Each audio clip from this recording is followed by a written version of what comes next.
네, 안녕하세요. 상호정보입니다. 네, 저번 시간에는 페이스밀에 대해서 알아봤는데요. 이번에는 그 페이스밀 다음에 그 황삭하는 공정에 대해서 좀 알아볼 건데, 황삭 공정 중에 제가 가장 이 퓨전에서 좋아하는 그 2D 어댑티브 클리어링에 대해서 알아보도록 하겠습니다. 예, 일단은 모델은 제가 기본적으로 좀 그려놨는데, 여기서 좀 코너 R을 좀 적용을 해주고 얘도 얘랑 해서 제가 공구를 10파이를 쓸 거예요. 그래서 코너 R은 5보다 크게 10파이 반지름보다 크게 해서 6으로 설정을 해서 확인을 눌러주고 바로 캠으로 넘어가서 가장 먼저 페이싱 2D 페이스 그 다음에 툴을 제가 이것도 툴을 미리 빼놨는데요. 50파이 툴 먼저 확인을 해서 그 다음에 가공은 패스 익스텐션, 이것도 아까 제가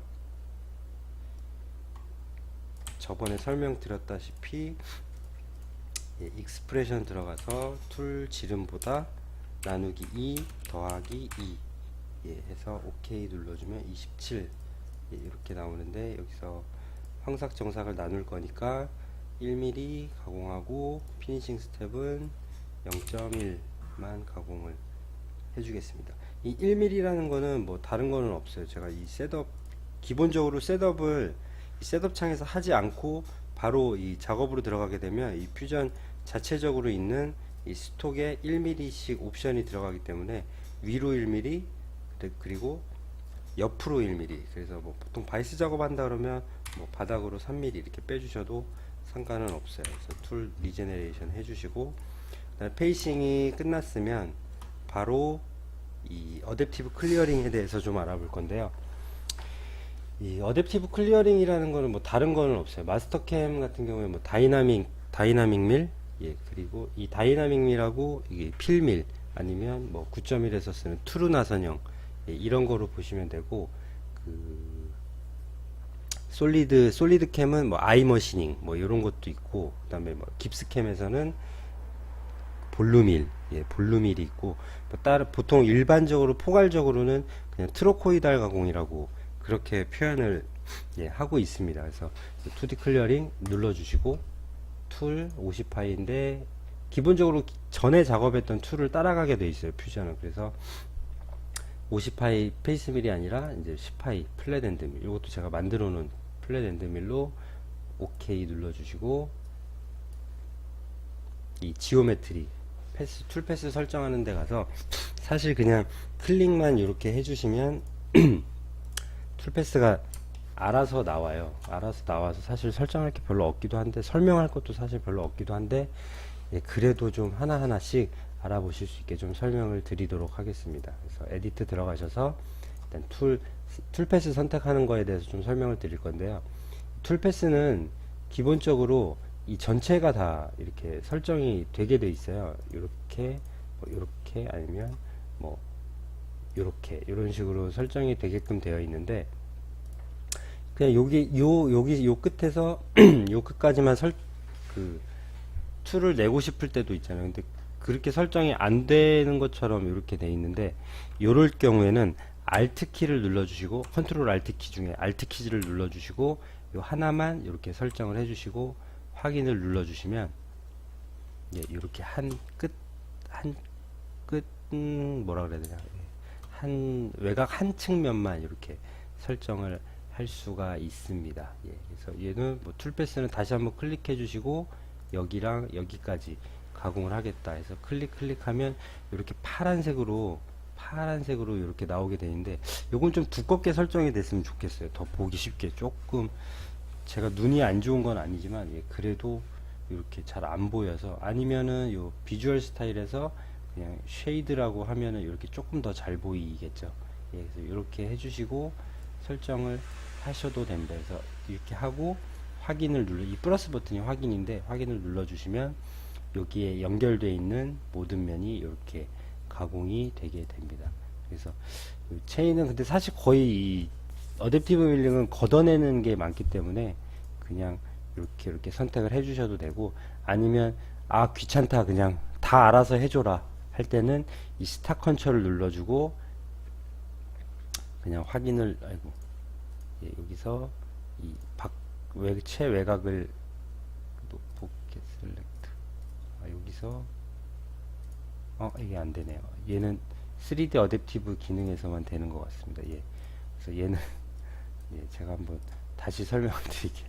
그래서 포켓 셀렉션에서 여기 선택해 주시고, 그 다음에 알아보셔야 될 게 이 하이트 탭, 요거는 많이 설명드렸는데 안전 이송 높이에요. 그래서 얘는 좀 제가 이따가 설명드릴 걸 좀 편하게 보실 수 있게 50 정도로 높게 띄워놓고, 그 다음에 패스 탭에서 좀 설명을 드릴 건데, 이 가장 먼저 보셔야 될 게 이 공차는 사실 중요한 건 아니에요. 중요한 건 아닌데, 이 보시면 이 톨러런스 있고, 이 밑에 보시면 데이터 스타빙이라고 되어 있는데, 이게 선독이 40블록 기본이 들어가 있는 장비도 있고, 고속 가공기 같은 경우에 뭐 1000블록, 뭐 좋은 기계 같은 경우에 뭐 1600블록, 뭐 2000블록까지 선독하는 기능이 있어요.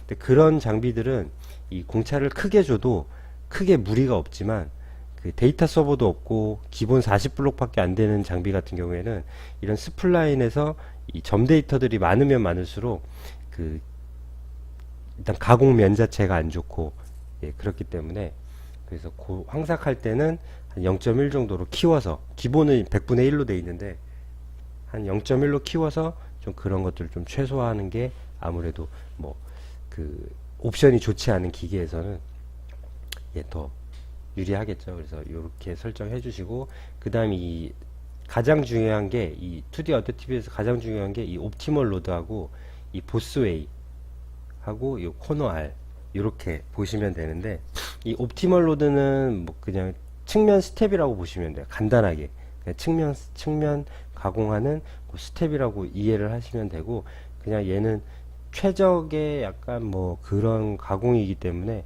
그냥 옵티멀 로드라고 그 얘네가 이름을 지었는데, 그냥 사이드 스텝이라고 해놨으면 솔직히 더 이해하기가 더 편할 것 같아요. 그래서 사이드 스텝을, 얘도 기본적으로 익스프레션이 들어가 있고요.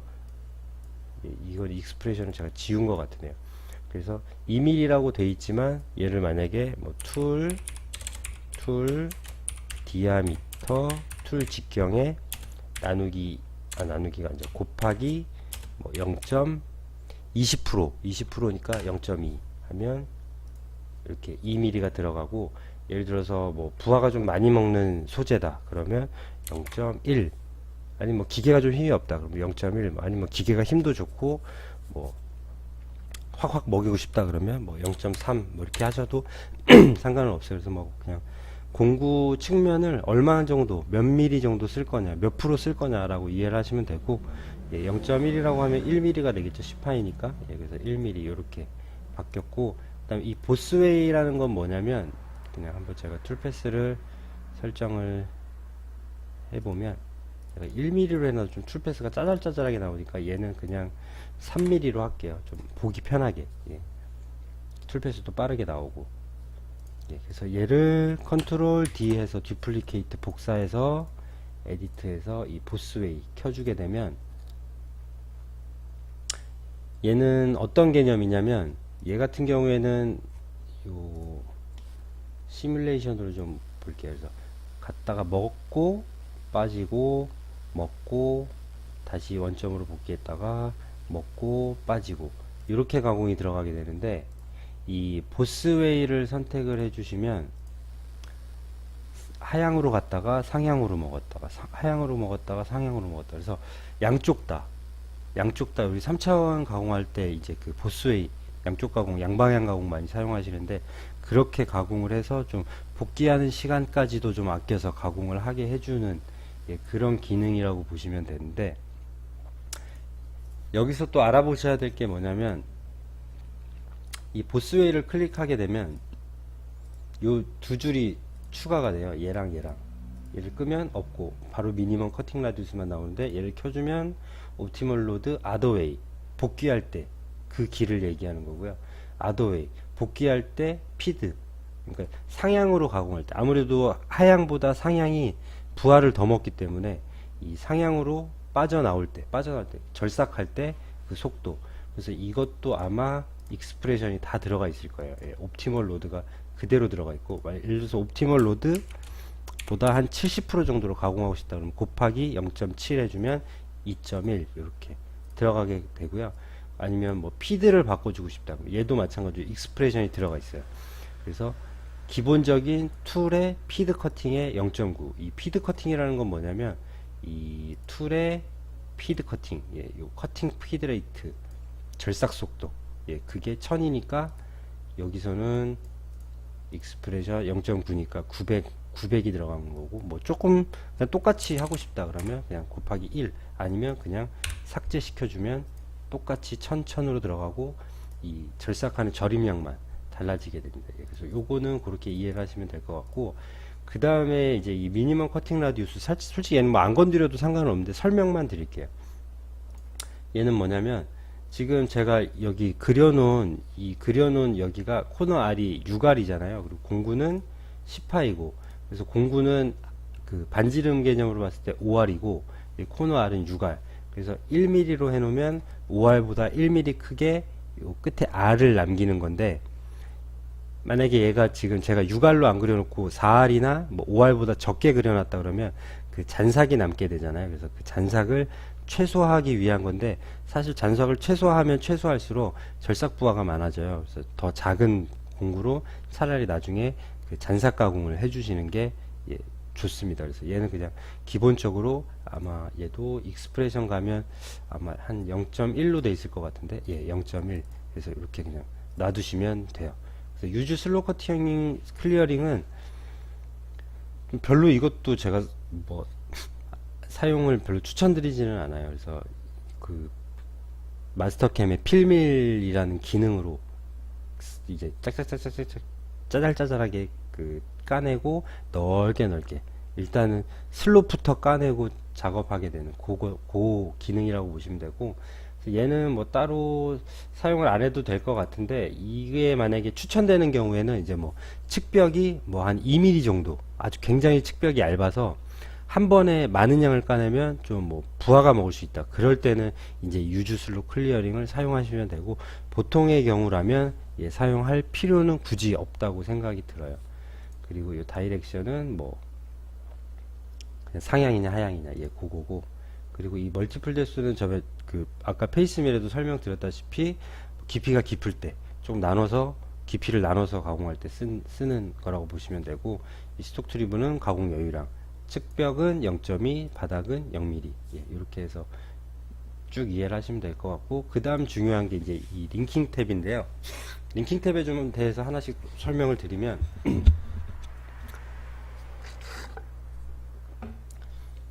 이 리트렉션 폴라이시 뭐, 예, 이걸 뭐 이렇게 그 뭐라 그래야 되지?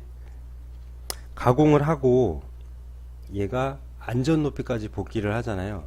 그 안전 높이까지 복귀하는 그 방법에 대해서 예, 설정을 하는 창이라고 보시면 되고, 이 그림을 보시면 이 완전하게 이 리트렉션을 사용을 할 거면 가공하고 얘가 그 안전 높이까지 복귀를 했다가 다음 공정으로 넘어가고, 이제 그거라고 보시면 되고, 뭐 미니멈, 그 다음에 뭐 쇼티스트 패스 뭐 이렇게 있는데, 여기서는 두 개밖에 없어요. 그래서 미니멈으로 좀 간섭이 좀 많이 받을 것 같다, 뭐 중간에 볼팅을 해놨다든지 뭐 이런 작업이 있으면 풀 리트렉션을 쓰시면 되고, 그냥 바이스에서 위에서만 움직이니까 간섭 받을 게 없다 그러면 이 미니멈을 써주시면 됩니다.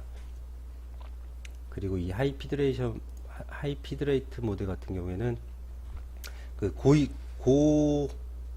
고이송 그 가공하고 나서 빠질 때 피드로 움직일 거냐, G1로 움직일 거냐, 아니면 그 급송이송 G0으로 움직일 거냐, 그 개념이라고 보시면 되는데, 요것도 뭐 사실 건들 거는 없어요. 근데 이 G1에서 G0으로 하면 조금 기계가 버벅이기 때문에, 만약에 그런 게 없애고 싶으면 하이 피드를 써주시고, 이 피드를 기계 최대 피드, 보통 그 환압 기계 같은 경우는 한 12,000이 최대거든요. 그래서 한 12,000 정도로 설정해 주시고 사용하셔도 되고, 아니면 그냥 뭐 급속으로 그냥 편하게 쓰시겠다, 그냥 생각 안 하고 쓰겠다 그러면 라피드 모드로 써주시면 됩니다. 그리고 얘는 이제 라피드로 복귀할 거, 라피드 자체를 쓸 거냐 안 쓸 거냐, 예, 그거라고 보시면 되고, 그 다음에 이제 중요한 게 이 맥시멈 스테이 다운, 최대로 그 바닥에 유지하는, 공구를 바닥에 유지하는 그 개념이라고 보시면 되는데, 이게 뭔 소리냐면, 요건 일단 지우고, 예, 얘로 보시면 되는데, 얘가 가공하고 복귀했다가 다시 왔다가 복귀했다 다시 왔다. 그래서 요 간격이 최대로 얼마까지 허용을 할 거냐라는 얘기인데, 얘를 한번 측정을 해보면 81.5mm예요. 81.5mm. 그래서 공구값 18 빼면 72 정도 되니까, 이거를 뭐 예를 들어서 그냥 100으로 설정을 해볼게요. 100으로 설정을 하게 되면 이 100mm가 안 넘는 한도 내에서 이 툴이 뜨지 않고 그냥 바로 직선으로 복귀하는 그거를 얘기를 합니다. 그래서 요거는 그렇게 이해하시면 되고, 이 리프트 하이트는 가공을 하고 나서 얘가 살짝 뜨거든요. 바닥이 간섭받게 되면 툴 마모가 있을 수 있기 때문에. 그래서 그거는 얘는 기본적으로 기본은 아마 0.0으로 설정이 되어 있을 텐데, 한 0.2나 0.1 뭐 이렇게 설정을 해주시면 되고, 얘는 이제 들어가고 나올 때 보시면, 예, 이 그림 보시면 들어갈 때 이렇게 알로 들어갔다가 또 나올 때도 이렇게 알로 나오잖아요. 이게 이제 측벽에 가공 미삭 나는 거를 줄이기 위한 건데, 얘는 뭐 황삭이니까 사실 그냥 건드릴 필요는 없어요. 그래서 이걸 키워주면 더 알이 커지는 거고, 줄여주면 알이 작아지는 거고, 그렇게 이해하시면 되고, 그 다음에 이제 가장 중요한 이 램프, 시간이 많이 안 남았어요. 이게 동영상을 제가 공짜로 쓰다 보니까, 예, 3분밖에 안 남아서 빨리빨리 설명을 드리겠습니다. 이 램프 같은 경우에는 제가 이것도 한번 여기 이 막힌 구멍에서 사용을 하는 건데요. 기본적으로 이 프리드릴이라는 거는 노포인트 셀렉트, 이 기초 포켓 가공을 하는데 엔드밀이 찍고 들어가든지 뭐 아니면은 뭐 빙글빙글 돌리든지 아니면 지그재그로 가공을 하면서 들어가야 되는데, 뭐 기초 드릴을 먼저 뚫어 놓고 엔드밀을 진입하시는 분도 있을 것이고, 뭐 헬리컬로 진입을 하시는 분도 계신데, 기초 드릴을 뚫고 진입을 한다 그러면 이 프리 드릴을 선택해 주시고, 이 드릴을 뚫은 포인트를 찍어 주시면 그 포인트에 맞춰서, 예, 진입을 한다고 보시면 돼요. 근데 보통 요거는 뭐 사용할 일이, 그러니까 뭐 공구가 민날이 조금 얘가 상태가 조금 안 좋다 그러면 요 프리드릴을 사용을 하시면 되고, 뭐 괜찮다 그러면 뭐 플런지는 이제 바로 찍고 들어가는, 그냥 아예 그냥 드릴링처럼 찍고 들어가, 뭐 게링 다이버 같이, 예, 그런 식으로 그냥 직선으로 찍고 들어간다고 보시면 되고. 그래서 이 헬릭스에 대해서 좀 설명을 드릴게요. 이 헬릭스 가공을 하게 되면 얘가 이렇게 뱅글 해서 들어가는 요런 거를 바로 이 헬릭스라고 보시면 됩니다. 근데 여기서는 따로 헬릭스 말고 다른 걸 지원하지는 않아요. 이제 뭐 지그재그라든지 프로파일이라든지 이거는 아마 기본형 말고 다른 거에 있을 것 같은데, 뭐 사실 프리드릴 이 헬릭스만 보셔도 상관이 없기 때문에, 예, 요거는 진입하는 그 방법에 대한 거라고, 예, 이해를 하시면 될 것 같아요. 예, 그래서 뭐 그 다음에 설명 안 드린 게 이제 스무딩도, 얘는 이제 공차 톨러런스랑 같은 개념인데, 얘는 이제 좀 R로 만들어 주는 거예요. G2, G3으로 만들어 주는 툴패스 자체를. 그래서 조금 더 기계가 부드럽게 움직일 수 있게 해주는 거고, 이 옵티마이제이션 같은 경우에는 이제 공구가 진입할 때 뭐 몇 도 이상, 몇 도 이하로 움직여라, 아니면 몇 도 이하로 부하를 먹을 때 좀 피드를 좀 조정을 해라, 뭐 그런 거라고 보시면 됩니다. 그래서 피드 최적화라고 이해를 하시면 돼요. 그래서 오늘은 일단 2D 어댑티브 클리어링은 여기까지 알아봤고요. 그리고 다음 시간에는 이 2D 포켓에 대해서 좀 설명을 드리도록 하겠습니다. 감사합니다.